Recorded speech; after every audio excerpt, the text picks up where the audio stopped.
दोस्तों, तो कैसे हो आप? उम्मीद तो आप लोग अच्छे होंगे। और आज की वीडियो में आपको बताऊंगा कि टॉप ऐसे 5 क्वेश्चन जो इंटरव्यू के टाइम पे आपसे पूछे जाते हैं। जी हाँ दोस्तों, ये ऐसे क्वेश्चन है जो मोस्टली इंटरव्यूअर आपसे पूछते हैं और इनके बारे में अगर आप सही से आंसर नहीं दे पाओ तो आपका एक नेगेटिव इंप्रेशन जाता है और आपके सिलेक्शन के चांसेस भी बहुत ही कम हो जाते हैं। तो इन्हीं टॉपिक के ऊपर हम बात करेंगे और मैं आपको प्रिसाइजली बताऊंगा कि ऐसे सिचुएशंस में आपको किस तरीके से स्मार्टली आंसर करना है अपने इंटरव्यूअर को, ताकि आपके सिलेक्शन के चांसेस ज्यादा बढ़ जाए। तो बिना देर करते हुए स्टार्ट करते हैं दोस्तों। मेरा नाम है आकाश और आप देख रहे हैं मेरा YouTube channel design to future. तो दोस्तों, जब भी आप इंटरव्यू देने जाते हो एक डिजाइन इंजीनियर के लिए या मैकेनिकल इंजीनियर के लिए, और ये क्वेश्चंस केवल डिजाइन और मैकेनिकल के लिए नहीं बल्कि हर एक फील्ड के इंजीनियर के लिए भी अप्लाई हो सकता है, तो आप ध्यानपूर्वक इस चीज को समझना और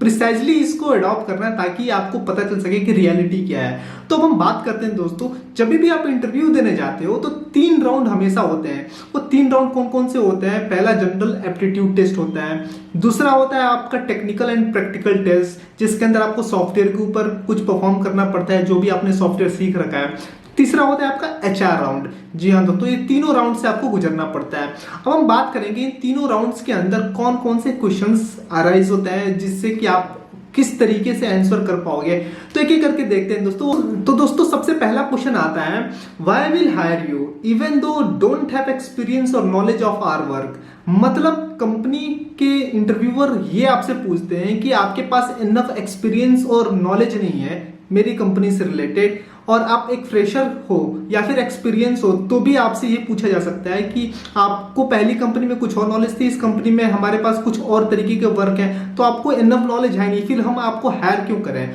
फ्रेशर स्टूडेंट्स को तो वैसे भी एक्सपीरियंस नहीं होता, तो उनसे भी ये क्वेश्चन पूछा जा सकता है कि कंपनी आपको हायर क्यों करेगी। अब यहाँ पे आपको समझने की जरूरत है कि ये एक साइकोलॉजिकल प्रेशर होता है। ऑब्वियसली बात है, एक इंटरव्यूअर के पास अगर कोई कैंडिडेट नया आता है तो ऑब्वियसली बात है उसकी कंपनी के बारे में वो क्या जानता है? बहुत ही कम चीजें, जो बेसिक चीजें होंगी जो उसने पिछली कंपनी में काम किया होगा उसी से रिलेटेड प्रोडक्ट्स के बारे में वो जानता होगा या उसके प्रोसेस के बारे में जानता होगा। लेकिन यहाँ पे वर्क एनवायरनमेंट और प्रोसेस डिफरेंट होता है। कंपनी वालों को भी ये चीजें पता होती है, लेकिन वो एक साइकोलॉजिकल प्रोसेस बनाते हैं ताकि उनसे कंपनी के बारे में कैंडिडेट के क्या थॉट है, किस तरीके से वो अपने नए चैलेंजेस को एक्सेप्ट करेगा, ये चीजें वो देखना चाहते हैं। अब इस सिचुएशन में आपको इस तरीके से स्मार्टली आंसर देना चाहिए दोस्तों कि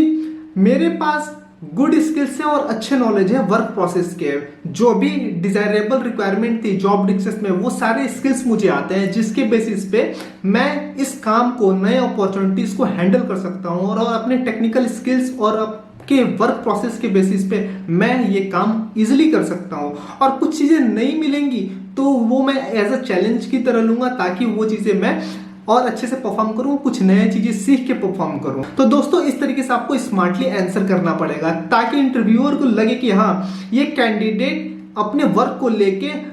कितना सीरियस है और कितना eager to learn new things है। मतलब कि आप कितना ज्यादा नई चीजों को सीखना चाहते हो। इस चीज से इंटरव्यू को लगता है कि कैंडिडेट एक जेन्युइन है और नई चीजें सीखना चाहता है। जो सेकंड क्वेश्चन आता है दोस्तों, वो ये आता है कि do you have knowledge of different CAD modules like simulation and motion study और अपार्ट फ्रॉम डिजायरेबल स्किल्स। अगर कंपनी ने कोई ऐसा डिजायरेबल स्किल्स मांग रखा है जो उस KRA से, आपके जॉब डिस्क्रिप्शन से अलग हो, तो उस केसेस में अगर आपसे ये पूछा जाए कि आपको और भी कुछ डिफरेंट स्किल्स आते हैं क्या, तो आप कैसे रिप्लाई करोगे उस सिचुएशंस में? तो ऐसे सिचुएशंस में दोस्तों कभी भी आपको ना नहीं बोलना है। आपको ये कहना चाहिए कि हाँ, आप अभी इस स्किल्स को सीखना स्टार्ट किया है और अभी आप एट द मोमेंट आप कॉन्फिडेंट नहीं हो, लेकिन हाँ, टाइम बाय टाइम मैं इस चीज को सीख के अपने अंदर एक प्रोफेशनलिज्म लाऊंगा और मैं एक बढ़िया स्किल्ड पर्सन इस फील्ड के अंदर बन जाऊंगा कुछ टाइम के अंदर। और अगर कंपनी सपोर्ट करती है, प्रॉपर टाइम भी मुझे मिलता है, तो इस स्किल को सीखने के लिए मैं और जल्दी प्रयास करूंगा और जल्दी एफर्ट लगाऊंगा ताकि मैं इस स्किल्स को सीख सकूं। दोस्तों, जो हमारा नेक्स्ट क्वेश्चन आता है, जो इंटरव्यू द्वारा बहुत ज्यादा पूछा जाता है कि if we will assign some different work apart from your skills then would you like to do this work.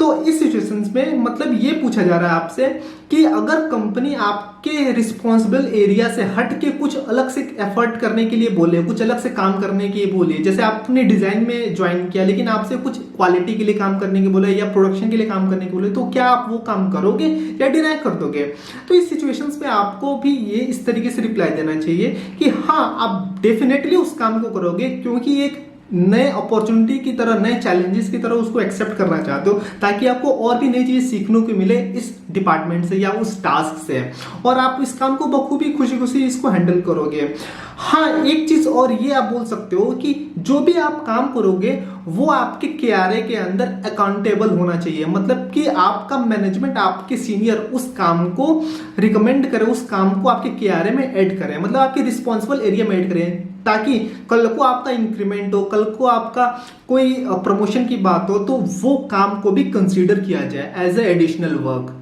जो हमारा नेक्स्ट क्वेश्चन है दोस्तों, fourth question, knowledge of drafting and printing layout. मतलब कि कई बार क्या होता है कि आप ड्राइंग्स तो सीख लेते हो, डिजाइन के सॉफ्टवेयर सीख लेते हो, ऑटोकैड, सॉलिडवर्क्स, कैड, क्या करो, जो भी सॉफ्टवेयर है वो आपने सीख लिया, लेकिन एट द एंड होता क्या है, कंपनीज में होता क्या है, रियलिटी ये होती है, जो लोग एक्सपीरियंस होंगे वो समझ रहे होंगे इस चीज को, और जो फ्रेशर होंगे वो उनको जान लेना चाहिए जो मैं बताने वाला हूं, वो ये चीज कि आपने ड्राइंग तो बना लिया, लेकिन आप अपने नॉलेज को, अपने स्किल्स को कैसे रिप्रेजेंट करते हो, वो काम आप प्रिंटिंग से रिप्रेजेंट करते हो, लेआउट से रिप्रेजेंट करते हो, जो भी आप ड्राफ्टिंग करते हो। सपोज मैंने एक 3D मॉडल बनाया, सपोज मैंने इस मोबाइल का एक डिजाइन बना दिया, अब इस मोबाइल के डिजाइन को बनाने के बाद से मुझे ड्राफ्टिंग शीट पे कैसे रिप्रेजेंट करना है, उसके लेआउट कैसे सेट करने हैं, व्यूज कैसे दिखाना है, डायमेंशंस, टॉलरेंसेस, कोई टेक्स्ट है, कोई इंफॉर्मेशन है, कोई भी एक्सवाइजी वैल्यूज है, कोई भी फिनिशिंग ऑपरेशंस है, वो सब कैसे रिप्रेजेंट करना है आपको शीट पे, ये बहुत ज्यादा मैटर करता है कि आपको आता है कि नहीं आता है। क्योंकि जब आप प्रैक्टिकल टेस्ट दोगे,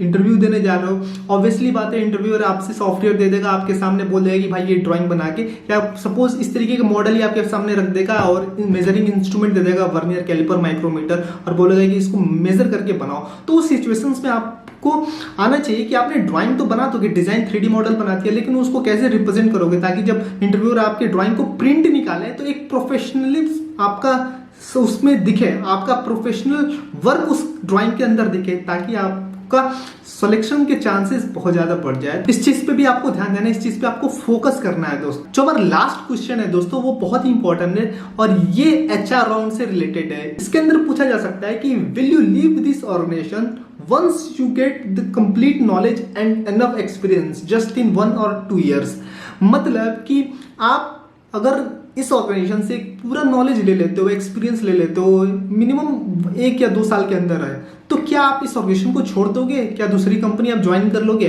तो दोस्तों देखो, हार्ड रियलिटी तो मैं ये बताऊं कि मोस्टली केसेस में हर एक इंडिविजुअल यही चाहता है कि वो जब नॉलेज गेन कर ले तो वो दूसरे जॉब अपॉर्चुनिटीज को ट्राई करे। रियलिटी तो ये होती है, लेकिन आपको यहाँ पे एक स्मार्टली आंसर देना पड़ेगा, नहीं तो आपका नेगेटिव इंप्रेशन पड़ सकता है। क्योंकि अगर आपने बोल दिया कि हाँ सर मुझे अगर सीखने को नहीं मिलेगा तो मैं क्या करूंगा, यहाँ पे मैं चला जाऊंगा, इस तरीके के आंसर नहीं देना है दोस्तों। आपको यहाँ पे इस तरीके से बोलना है कि definitely I will not leave this company,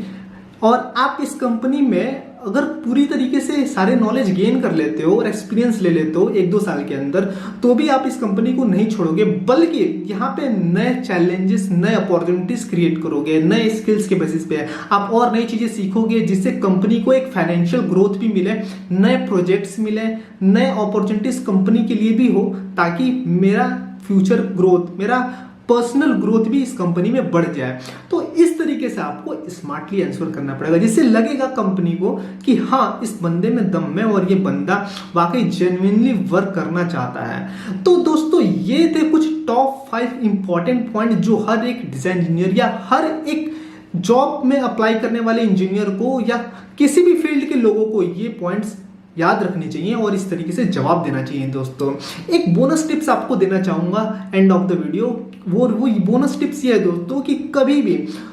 किसी भी इंटरव्यू में, कोई सा भी आप इंटरव्यू दे लो, चाहे फ्रेशर के लिए हो चाहे एक्सपीरियंस के लिए हो, अगर इंटरव्यूअर कुछ भी पूछता है तो बहुत लोग कहते हैं कि अगर आपको नहीं पता होता है तो आप सीधे मना कर दो, जिसको मैं कभी भी एक्सेप्ट नहीं करता हूं और ये चीजें बिल्कुल गलत है मेरे एक्सपीरियंस के बेसिस पे। क्योंकि आपको कभी भी ना नहीं बोलना चाहिए। जब आप ना बोल देते हो ना तो वहीं से आपका ग्रोथ रुक जाता है, एक नेगेटिव इंप्रेशन और नेगेटिव वाइब्स क्रिएट होती है जब आप ना बोलते हो। तो जैसे कि एग्जांपल के लिए मैं अगर बताऊं तो अगर इंटरव्यूअर आपसे पूछता है कि क्या आपको और भी अलग अलग टाइप के कैड सॉफ्टवेयर की नॉलेज है, सपोज आपने ऑटोकैड सॉल्टवर्क्स के लिए जॉब अप्लाई किया है, लेकिन और इंटरव्यूअर ने आपसे ये पूछा है क्या आपको एनसिस आता है, क्या आपको क्रियो आता है या कैटिया आता है, तो इस केसेस में आप डायरेक्टली ये मत बोलना कि जी नहीं सर मुझे ये सॉफ्टवेयर बिल्कुल नहीं आता है। यहाँ पे आपको ये चीज़ नहीं बोलनी, आप इस तरीके से रिस्पॉन्ड कर सकते हो ताकि आपकी बात भी हो जाए और वो इंटरव्यूअर को ये चीज़ें नेगेटिव भी ना जाए। आपको इस तरीके से बोलना चाहिए कि सर ये सॉफ्टवेयर्स मैं अभी करेंटली लर्न करना स्टार्ट किया है,